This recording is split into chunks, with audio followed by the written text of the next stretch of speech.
এক গ্রামে দুই টাপলা সত্যমিথ্যা ও বানোয়াট কথার ওস্তাদ বাস করত। তাদের মধ্যে বন্ধুত্বও খুব।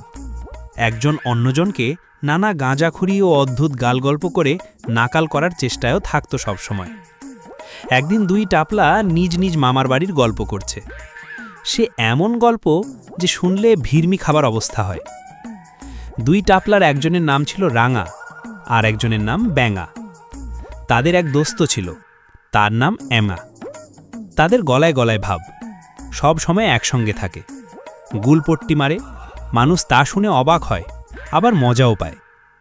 তাদের এই গল্পবাজ ভূমিকার জন্য লোককে আকর্ষণ করার ক্ষমতাও তাদের ছিল প্রবল। ৬০-৭০ বছর আগের কৃষিপ্রধান কর্ম ও ব্যস্ততাহীন গ্রাম বাংলায় তাদের এক ধরনের প্রভাবও ছিল। তাদের উদ্ভট অদ্ভুত গল্পগাছা শুনে লোকে মজাও পেত এবং অলস অবসর মুহূর্তে সে গল্প উপভোগও করত। তেঁদরো ছেলেপেলেরা তাদের নিয়ে একটা ছড়া কাটত।